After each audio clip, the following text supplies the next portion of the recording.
Some 24 years, others 10 years.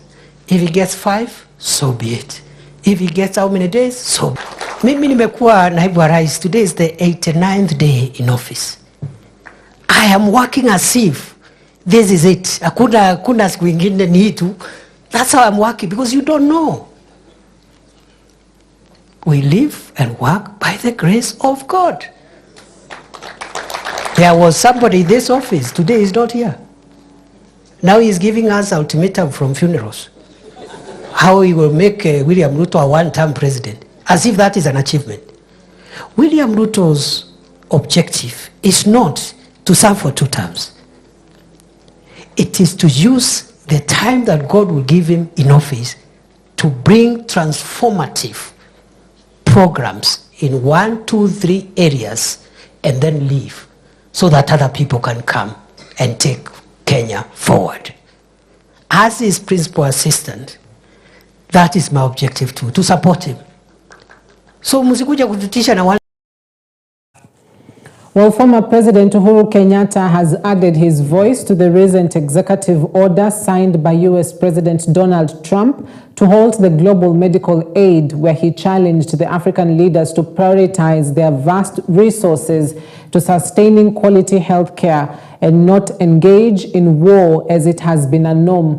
Uhuru acknowledged that the executive order was a wake-up call to the African continent to work towards being self-reliant, especially when it comes to healthcare. I saw some people the other day crying, oh, I don't know, Trump has removed money. He said he's not giving us any more money.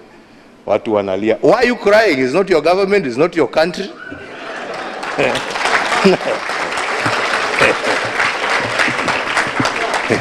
He has no reason to give you anything.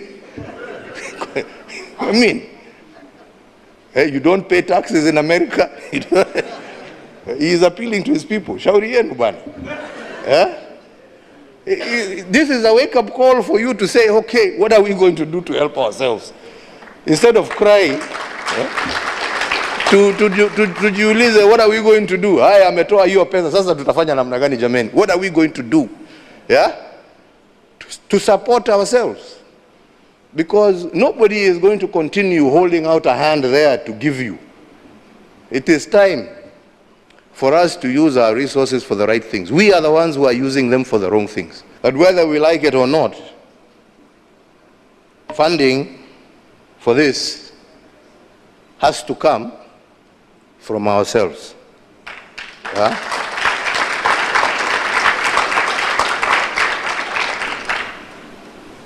It has to come from ourselves, because we have to begin to reprioritize what is important for us as Africans on the continent, and where should our resources go. As the war in DR Congo entered day 4 on Wednesday, foreign-backed rebels M23 have gained authority over Goma, forcing civilians and foreign nationals to flee the east part of the country. World Bank staff and private military officers were also forced to seek refuge outside Goma. Retired President Uhuru Kenyatta has condemned the infighting, saying African countries are wasting resources when they fight against each other. The amount of resource we waste killing each other. When you see the devastation caused across this continent by the many unnecessary wars, Sudan, DRC, all across the Sahel, all across the continent, we have actually lost more people to bullets fired by Africans on Africans than we actually lost to the coronavirus. And we have actually spent more buying those bullets to kill ourselves than we have actually spent on protecting our health and our societies. So an end to war and a collaboration towards putting an end to these conflicts and being able to repurpose our resources to where they shall have the greatest impact on our population shall remain the biggest and most critical agenda for the African continent. The Pastoralist Parliamentary Group has rejected the decision by the Cabinet to dissolve the National Council of Nomadic Education in Kenya, NACONEC. This after over 100 legislators slammed the decision made last week, warning that they were ready to seek legal redress to stop the dissolution of the council. Our reporter Tabitha Wanjiru has more. Last week, the Cabinet approved a decision to merge 42 and scrap 6 state corporations, including NACONEC, as part of structural adjustment program. Speaking in Naivasha, legislators warned that lives of over 1.5 million students were at stake, adding that the Cabinet decision had raised a major storm in over 30 counties. The MP for Mandera North added that the decision has raised significant questions and serious concerns, particularly due to its implication for nomadic and marginalized communities. He added that the Cabinet resolution fails to provide a clear rationale for NACONEC's proposed dissolution, despite its unique mandate as provided under the Basic Education Act. There was lack of public participation and stakeholder engagement in the decision-making process. NACONEC's mandate is deeply intertwined with stakeholders, including county governments, local communities, and international partners. The absence of consultations undermines the legitimacy of the process. Demand a thorough investigation into the process that led to NACONEC's inclusion in the list of public entities proposed for dissolution. This should focus on procedural compliance, stakeholder engagement, and the rationale behind the decision. We call for immediate review of the Cabinet resolution and the removal of NACONEC's name from the list of entities proposed for dissolution. On his part, the Lajera MP Farah Malim alleged that some leaders were targeting the billions of money allocated to NACONEC and hence the decision to dissolve it. Those thugs, bureaucrats who think they can place their hands on that money, and we know it. I don't care whether in the Ministry of Education, I don't care where in other offices in the government, don't touch NACONEC. You touch NACONEC, you have touched all of us, 109 members of parliament here. The woman representative for Narok, Rebecca Tonkei, echoed this by saying that already over 70% of children in arid and semi-arid counties were out of school. We are saying as pastoralist parliamentary group that nobody should touch NACONEC, because if you are touching NACONEC, you are touching us. And you are touching the children of the pastoralists. And you are touching the education, which we are saying there must be equity in education. In addition, MP for Elders Adan Kainan said that the government should instead locate more funding to the council, which for years had supported students' access to education. Please leave NACONEC where it is. The only thing that we expect is add some more. Embolden it, create more funding, more opportunities. That is what we expect, not dissolution, and we will not accept. We will not accept, and when them to hear this, we will not accept. NACONEC is there to stay. Those Madrins and the Ministry of Education look for opportunities elsewhere. Leave NACONEC alone. Tabitha Wanjiru, EBN TV. National Assembly Speaker Moses Wetangula has expressed fears that the boundary delimitation process may be the biggest casualty of the delayed reconstitution of the electoral agency. Speaker Wetangula noted that while the delayed reconstitution of the Independent Electoral and Boundaries Commission has hindered the timely conducting of by-elections in various constituencies and wards, he also stated that it may be impossible to create additional constituencies. But we also have the issue of IEBC, the reconstitution of IEBC. We have lost a lot of time because of being embroiled in court. We do not know whether there will be possibility in delimiting boundaries. You know very well that the 290 constituencies are embedded in the Constitution, so no new additional constituencies can be created. The only constituency that may be created is if, due to demographic profiles, IEBC may create new constituencies by hiving off from one to another to create constituencies, but they will not create any additional numbers. So if they get time and do that, it's you as members of parliament to assist them. As you are aware, the president gazetted the selection panel. They were sworn in yesterday. As PSC, we are going to provide them with the secretarial services, and we want them to get on to work urgently so that we get IEBC in place. Honorable members. To the corridors of court, Sarah Cohen has been charged with the murder of her deceased husband, Tob Cohen. This was after High Court Judge Diana Kavedza dismissed an application by the Director of Public Prosecution, which sought orders for fresh mental examination. Sarah will remain in custody until 3rd of February, when the court will hear an application for bail pending trial.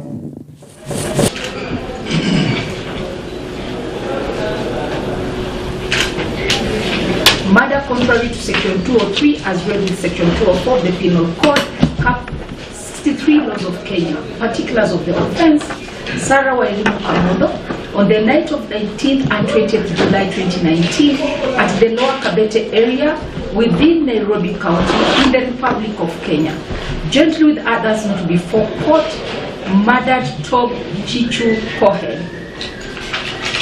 Is it true or not true? Definitely not true. Of February at 11. They don't want, I don't know why they don't want virtual. Do you want to do virtual or physical? But it's too confrontational to do virtual. So criminal cases, unlike civil cases, are confrontational. That is why we do physical attendances. So please pardon us for that. Education Cabinet Secretary Julius Migos Ogamba has reaffirmed the government's commitment to efficiency and accountability in the education sector during the signing of a performance contract at the Center for Mathematics, Science and Technology Education in Africa in Nairobi. Ogamba presided over the signing between the ministry's top leadership, including principal secretaries, chief executive officers, directors and executive chairmen. He emphasized the critical role of performance contracting in ensuring effective resource utilization to achieve high returns while minimizing wastage. Not to be the weakest link, so that when others are pulling us back ahead, you're taking the mantle and running backwards. So the net effect is that as a ministry, then we do not perform very well.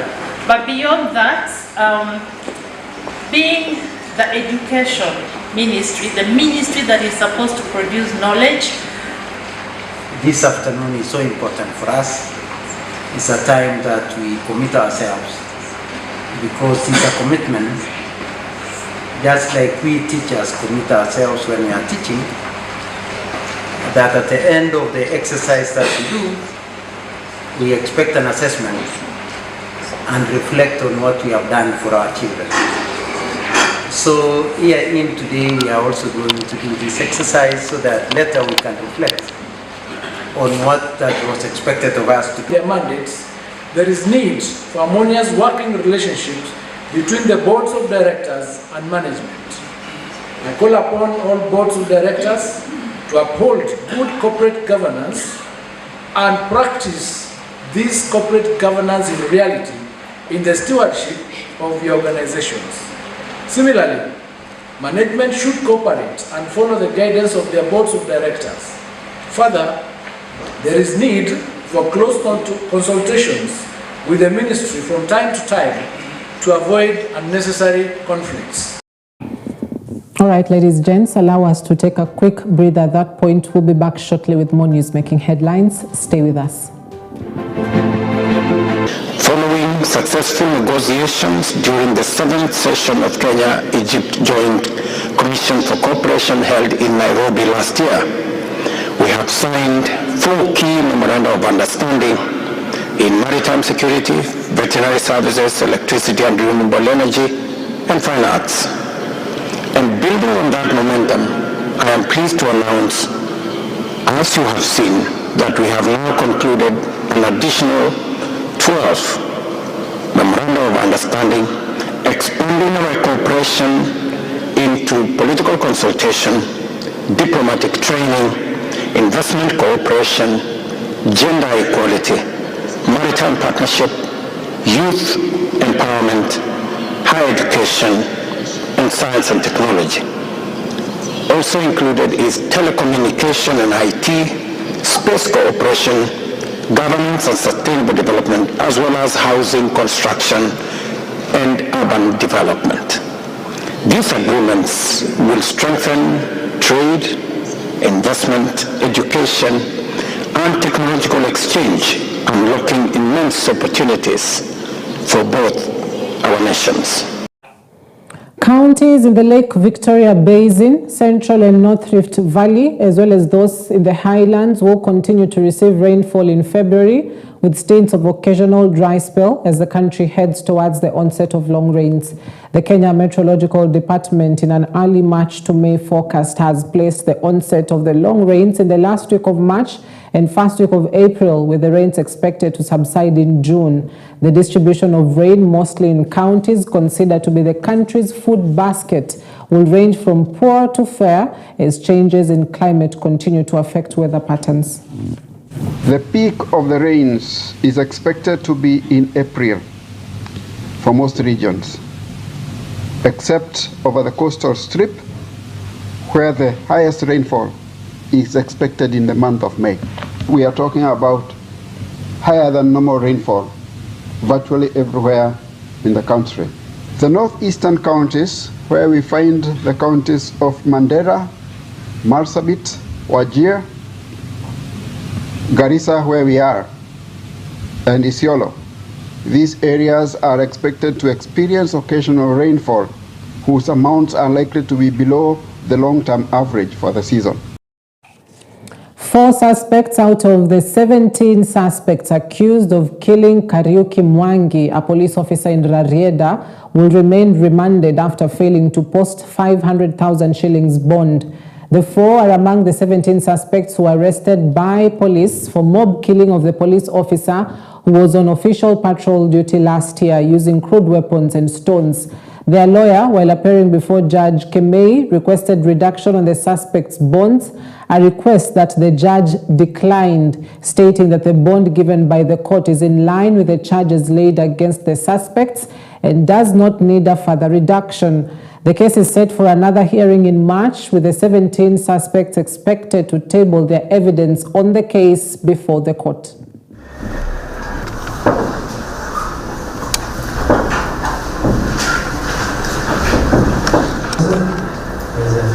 The bond terms issued, in my view, are reasonable in view of the nature of the offence. There is no evidence to the effect that certain sureties have turned up in court and been examined and found to be unsuitable.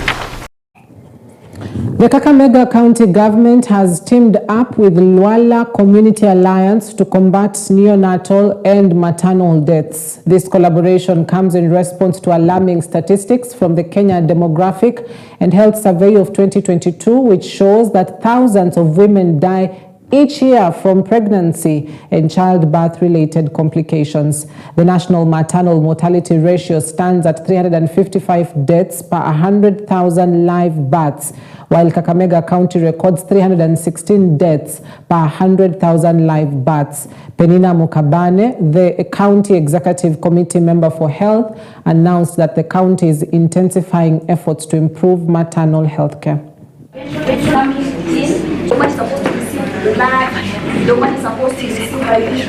It's already doing very well in terms of skill delivery rates, standing above 90%, and that is impressive because it means that a number of women are delivering at the health clinic. However, we know that any delivery comes with complications, and part of those complications is postpartum hemorrhage. So we know that in partnering together and in managing hemorrhage, which accounts for more than 50% of maternal deaths, we can actually further reduce maternal deaths. Zero maternal mortality is not mission impossible. It's very possible if all of us take the measures that we are required to take in order to prevent. Now, part of this engagement will include them supporting our health facilities with the NASG, which is a cloth that is used to prevent postpartum hemorrhage. And of course, many other measures have come in through capacity building of our health workers, through creating a mentorship program. 2 children under the age of 5 have been burnt to death in their home in Obok Village, Homa Bay County. The witnesses said that the children's bodies were burnt beyond recognition. The family of the children says they have been receiving threats from people known to them following a family dispute. The house was blazing all over, and the children were nowhere to be seen. I was worried. I cried. I cried. I cried, really, I cried. They are saying that they will burn me to the ground, plus my children, because I'm not belonging to their family. The family members were saying that he is not a son of this home, that he is a son from Canada. So they wanted him to migrate from this home and go to Canada. So I advised him to go and report the matter to the police. I think when I inquired whether he had gone, he told me he did not report the matter. Wow, what a painful, explanation given right there by the father to those 2 children. You can feel the pain from his voice, and we hope that they'll get the justice that they deserve as investigations by police kick off on this particular case. Now, as we wrap up this show, allow me to wish one particular fan of ours who's a very loyal fan of EBN TV, follows our program, watches our show, always very lively and engaging with us, and that is Kennedy Jumba Asirigwa. I'd love to wish you a happy birthday tonight. Kennedy Jumba Asirigwa, happy birthday to you. Thank you for your wonderful engagement. You are indeed a great fan of EBN TV, and we do appreciate you and we celebrate you, and we wish you nothing but the best in this particular new year as you start it off. So thank you very much for watching. As well to all our viewers back home, always engage with us through SMS line. You could be next that I'm wishing happy birthday right here in this studio. My name is Cynthia Nanjala. Our sign language interpreter for tonight has been Laura Omondi. Have yourselves a wonderful night. God bless.